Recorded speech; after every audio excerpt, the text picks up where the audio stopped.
The U.S. Air Force's Atlantic Trident 17 exercise brought together some of the NATO alliance's most capable combat aircraft, including the 5th generation Lockheed Martin F-22 Raptor and the F-35A Joint Strike Fighter, as well as the British Eurofighter Typhoon and the French Dassault Rafale at Joint Base Langley Eustis in Virginia.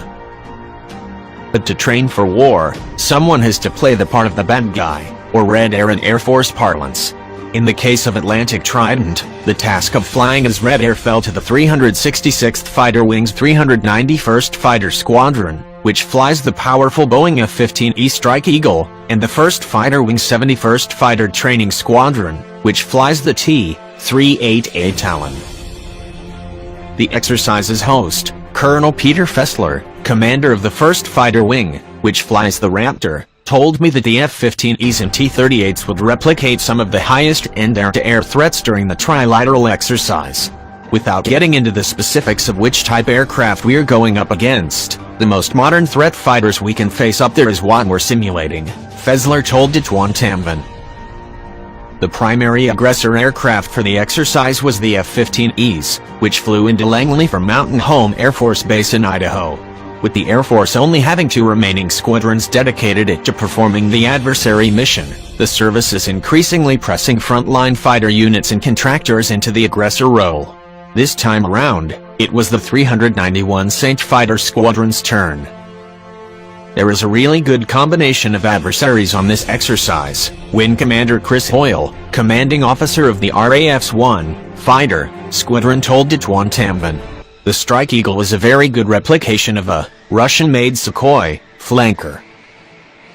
According to Hoyle, the Strike Eagle has a very similar radar cross-section to the flanker series, which is one of the primary threats the NATO alliance expects to face off against in the air. Moreover, the Strike Eagle offers similar aircraft performance as the flanker, Hoyle said. So that's one of our baseline threats, Hoyle said. Most Western Air Forces will baseline their threat against the flanker, and the Strike Eagle is perfect at replicating that. Teaming the F-15E with the T-38A, which has a much smaller radar cross-section, makes for a formidable combination of aggressors.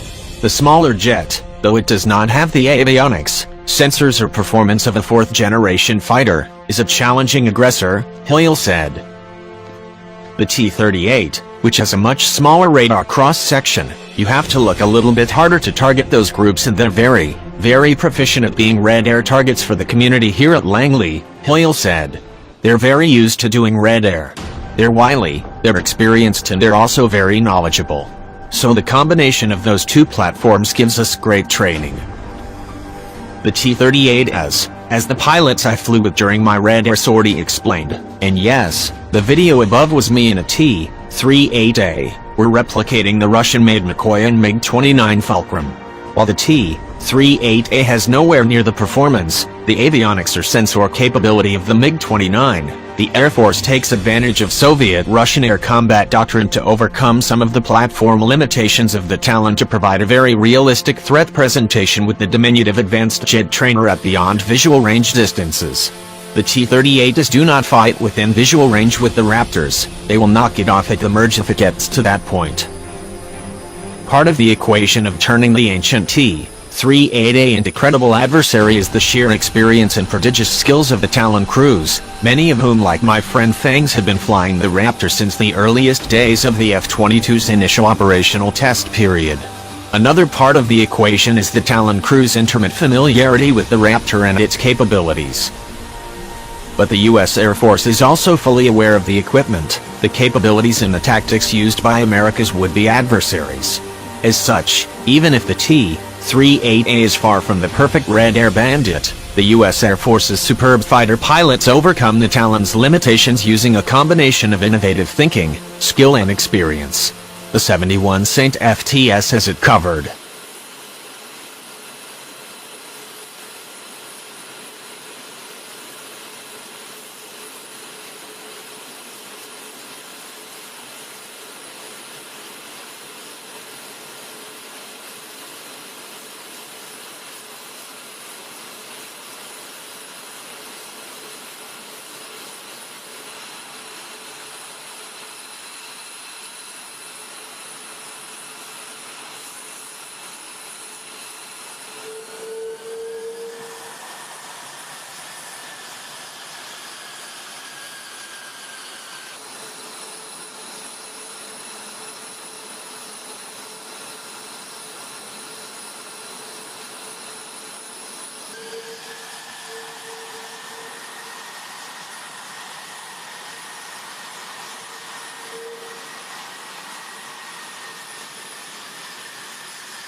Есть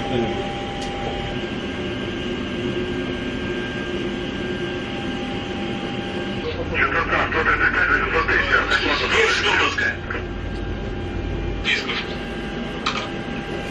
Есть КП-2.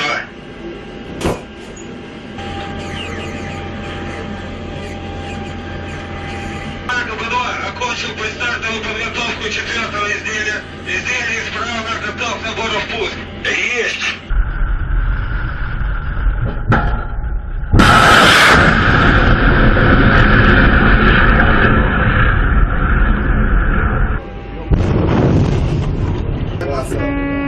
Первый в воздухе.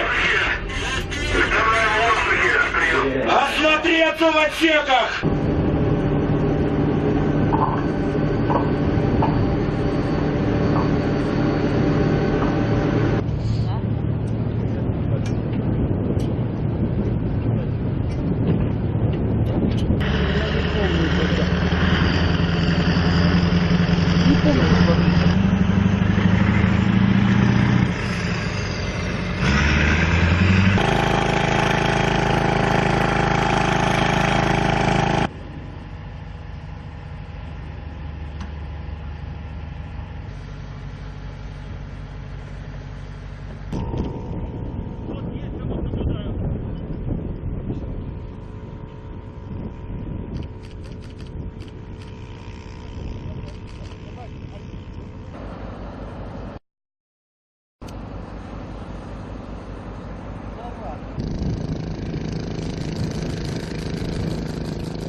Силами и средствами всех видов разведки выявлены действия 4 бандгрупп и до 6 диверсионно-разведывательных групп в районах. Колонна противника до 5... 99 выполнить опора 33-39 северной и восточной стороны населенного пункта Пашина. Я ураган 02 прием.